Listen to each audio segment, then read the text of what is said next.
Maggi packet இருக்குங்க, வாங்கலாமா வேணாமா? பரத்தை தான் சாப்பிடுவான். சரி வாங்கிடுவோம் மேகி. இவ்வளோ ஜாமான் வாங்கியிருக்கோம், இருந்தாலும் இன்னும் ஜாமான் இருக்கணும் போல தோணுது சூப்பர் மார்க்கெட் வந்தா.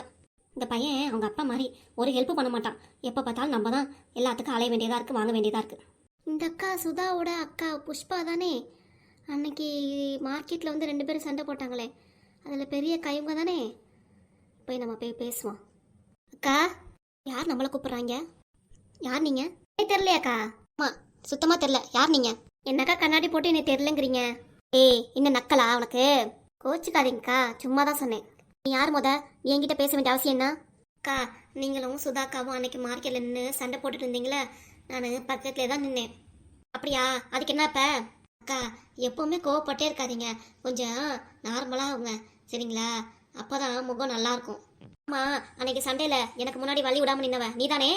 ஆமாம், இப்போ தான் அக்காவுக்கு ஞாபகம் வந்திருக்கு. என்னை கூட அழுக வச்சிக்கலக்கா. சரி, இப்போ என்ன வேணும் உனக்கு? இல்லைக்கா, நான் அந்த சுதாக்கா வீடு பக்கத்தில் தான் இருக்கேன். அப்படியா? அப்போ என் ஓப்படியாருக்கு ரொம்ப நெருங்கிய தோழியா இருப்பியா நீயே? சீச்சி, அப்படிலாம் இல்லைக்கா. அப்புறம் சரி, இங்கே பார்த்தேன் எதர்ச்சியா, சரி அவங்கள்ட்ட 2 வார்த்தை பேசிட்டு போகலான்ட்டு அதான்க்கா கூப்பிட்டேன். சரி, பேசிட்டில, கிளம்புறியா? உன்னே பார்த்தா எனக்கு சிரிப்பாக வருது. சூப்பர் மார்க்கெட்டு கட்டப்பை எடுத்துகிட்டு வந்திருக்கேன். என்னைய பார்த்தியா எவ்வளோ ஜாமான் எடுத்திருக்கேன்னு? ஒரு ஜாமான் வாங்கிட்டு போகலான்னு இங்கே சும்மா ஏசி காற்று வாங்கலான்னு வந்திருக்கியா? எனக்கா மனசு வரந்துற மாதிரி இப்படி பேசிவிடுங்க சட்டுன்னு. அப்புறம் நீ போட்டிருக்க ட்ரெஸ்ஸும் கொண்டு வந்த கட்டப்பையும் பார்த்தா அப்படிதானே தெரியுது. நீங்கள் கூட தான் அன்னைக்கு மார்க்கெட் வரும்போது கட்டப்பை எடுத்துட்டு வந்தீங்க, நான் ஏதாவது சொன்னேனாக்கோ? என்ன என்னை பார்த்தா கேனிச்சு மாதிரி தெரியுதா? நீ சொல்கிறது எல்லாம் கேட்டு நான் கோவப்படாமல் இருக்கிறதுக்கு. என்னை பற்றி ரொம்ப மட்டமாக பேசுனீங்களே, நான் மட்டும் என்ன கோவப்பட்டேனா? சொல்லுங்கள். யார் மட்டமாக நம்ம நினச்சாலும் நம்ம மனசு என்ன சொல்லுதோ அதை மாற்றிட்டு நம்ம போய்க்கணும். அதே மாதிரி அவங்க சொன்னான்னு நினச்சிட்டு நம்ம வருத்தப்படணும்னு வச்சுக்கோங்க, நமக்கு தான் ஆபத்து. இப்போ என்ன சொல்ல வர? நீ என்கிட்ட சண்டை போடணும்னு நினைக்கிறியா? இல்லைக்கா, உங்ககிட்ட ஒரு முக்கியமான விஷயம் சொல்லணும்.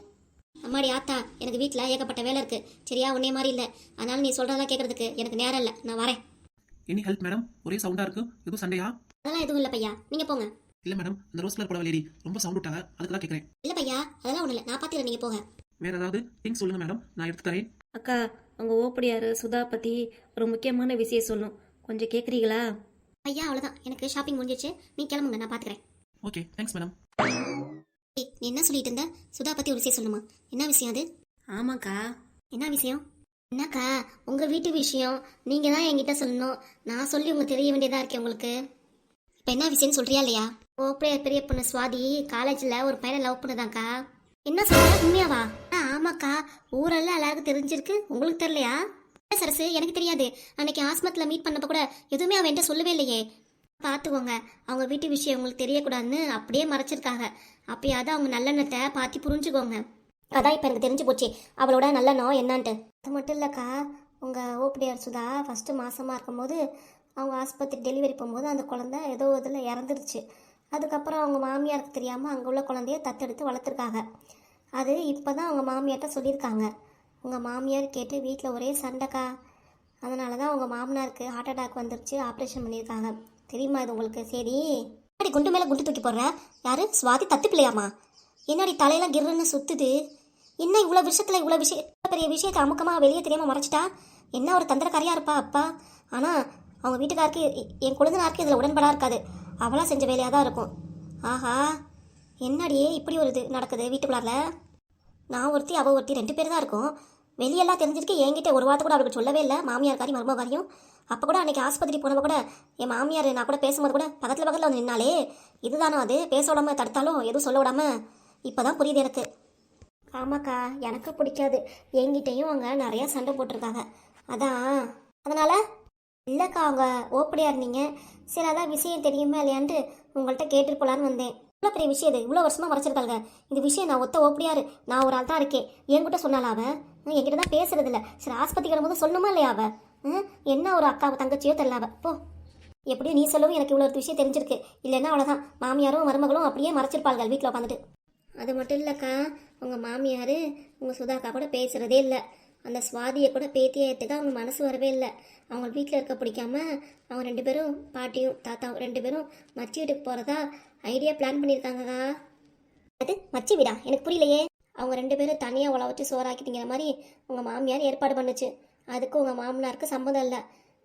இதனால் வீட்டில் சண்டை போய்கிட்டே இருக்குது. அது எப்போ மாமனார் ஒத்து வராரோ தெரில.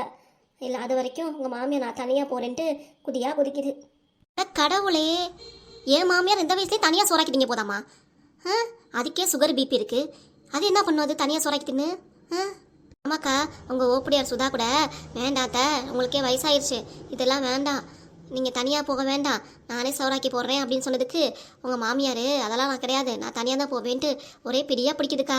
அப்பா, அந்த சுதா இருக்காளே பெரிய நடிப்புக்காரி, மாமியார் என் பக்கம் சாஞ்சிருவாங்க, என்கிட்ட வந்துருவாங்கன்னு கூட அவள் நடிப்பு நடிச்சிருப்பா, வீட்டை விட்டு நீங்கள் போகக்கூடாது அப்படின்ட்டு. யார் அவ?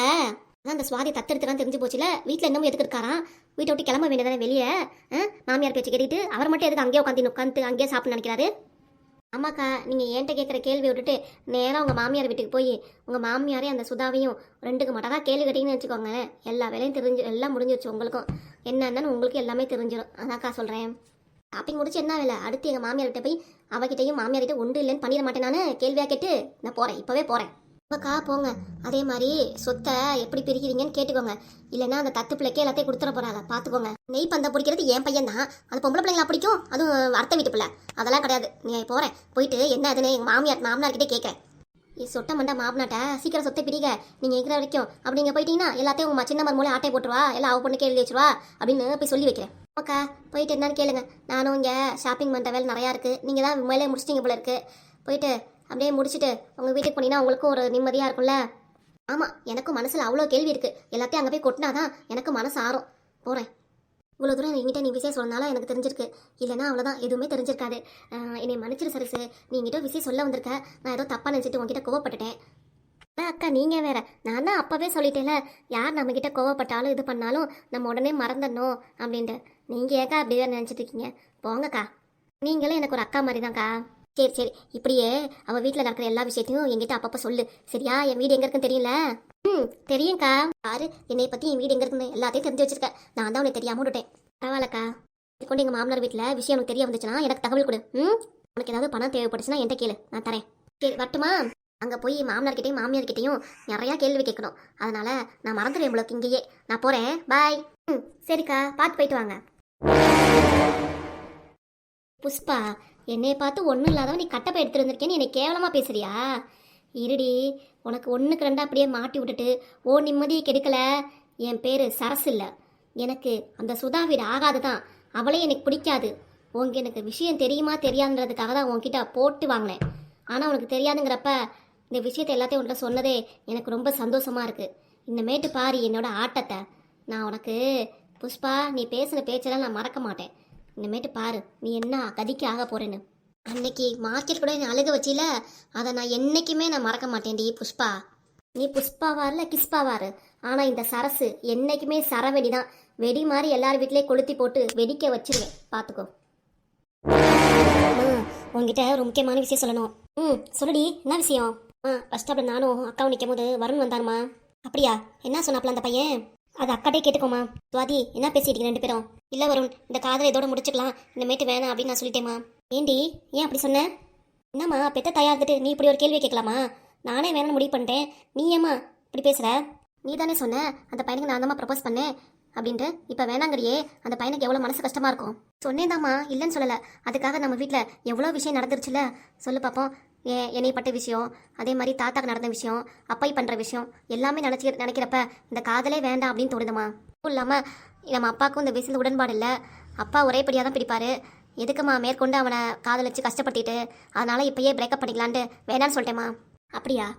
ஆமாம்மா, அவனை பிடிக்கும் எனக்கு. இருந்தாலும் நம்ம வீட்டில் எல்லாரும் ஆளுக்கு ஒவ்வொரு பிளேஸில் இப்போ தனித்தனியாக இருக்கும்ல, அதெல்லாம் யாருமா? என்னால் தானே எல்லாருக்குமே இது மாதிரி நடக்குது. இந்த விஷயத்தை நான் சாக்ரிஃபைஸ் பண்ணால் இதில் எனக்கு என்னம்மா இருக்குது? பரவாயில்லம்மா, அப்பா என்ன சொல்கிறாலோ அந்த மாப்பிளையே நான் கல்யாணம் பண்ணிக்கிறேம்மா. அப்பா எனக்கு நல்ல மாப்பிள்ளை தானே பார்ப்பாரு, சொல்லுங்க பார்ப்போம். அப்பாவே சொல்லியிருக்காருலம்மா, நான் பெத்த பொண்ணா இருந்தா நான் சொல்கிற எல்லா விஷயத்துக்கும் சரி சொல்லியிருக்கேன். அதனால் நான் நல்லா படித்து அதுக்கப்புறம் வேலைக்கு போயிட்டு அதுக்கப்புறம் அப்பா சொல்கிற மாப்பிளையே கல்யாணம் பண்ணிக்கலான்னு இருக்கேம்மா. நான் அப்போவே சொன்னேன்லக்கா, லவ் பண்ணாதான் வேண்டாம், நம்ம வீட்டில் தான் செட் ஆகாது, அப்பாலாம் ஒத்துக்கவே மாட்டாருன்னு. இப்போ உனக்கு பிடிக்கலனோன்னே அந்த பையனை வருணை வேணான்ட்டியே, எனக்கு அதெல்லாம் நல்லாவா இருக்குது சொல்லு பார்ப்போம். உனக்கு பிடிச்சிருக்கும் போது நீ ஏற்றுக்கிட்ட, பிடிக்காத போது அந்த பையனை விட்டு விலகுறியே, இது என்னக்கா நியாயம்? ஜோதி, வாய மூடு. அக்காவும் நானும் பேசிகிட்டு இருக்கோம், நீயே குறுக்க வர? ஏம்மா, நான் எதுவும் பேசவே கூடாதா? பேசக்கூடாதுன்னு சொல்லலை, அவள் ஏதோ முடிவு பண்ணியிருக்கா, அது விஷயத்தை எல்லாத்தையும் என்கிட்ட சொல்லட்டும், அதுக்கப்புறம் என்ன பண்ணுறது எது பண்ணு நான் சொல்லிக்கிறேன், நீ குறுக்க வராது, அவ்வளோதான். ஐயோ சாமி, அம்மாவும் பொண்ணு ஏதோ பேசிக்கோங்க, உங்களை பார்க்க உள்ள என்கிட்ட பேச உள்ள, நீ மன்னிச்சிருங்க. அவளுக்கு கோவத்தை பத்தியா சொன்ன உடனே அங்கே திரும்பிக்கிட்டா. எனக்கு இருக்கிற கோவம் எனக்கு வராதா? அவன் என்னமோ பண்ணிட்டு போறான், நீ சொல்லு. அதாம்மா, வருண் தான் என் ஃபர்ஸ்ட் லவ் லாஸ்ட் லவ் எல்லாமே. இதுல உனக்கு சம்மதம் தானே? எல்லாம் மனசுல ஏத்துக்கிட்டு தானேம்மா உன்கிட்ட சொல்ல வரேன். திருப்பி இப்படி பேசினா என்ன சொல்றது? நீ அந்த பையனை ரொம்ப லவ் பண்ணிருக்கே, மனசுல உனக்கு கஷ்டம் இல்லையா? சொல்லு, உனக்கு கஷ்டம் இருக்கா இல்லையா? எனக்கு கஷ்டம் இருக்குமா? என் விஷயம் அவனுக்கு தெரியாது, இது வரைக்கும் நான் சொல்லவும் இல்லை. அவங்க வீட்டில் தெரிஞ்சா கூட அவங்க அம்மா என்னம்மா நினைப்பாங்க சொல்லு பார்ப்போம். அது இப்போதைக்கு தெரிஞ்ச விட பின்னாடி தெரிஞ்சாலும் ரொம்ப ஆபத்துமா.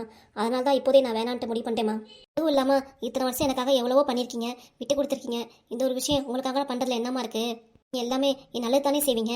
அப்பா கிட்டே சொல்லுமா, அப்பா என்ன பையனை பார்க்குறாரோ அந்த பையனை நான் கல்யாணம் பண்ணிக்கிறேன். அத்தாவும் என்கிட்ட சொன்னாருமா எல்லாமே, இது வேண்டாம் வேண்டாம் நம்ம குடும்பத்துக்கு ஆகாது அப்படின்னு. அவரும் ரொம்ப கஷ்டப்பட்டார்லம்மா. என்னால் தானே எல்லாம் ஆச்சு. அவருக்கு ஆஸ்பத்திரி போய் ஆப்ரேஷன் பண்ணுறது எல்லாமே. வேண்டாம்மா.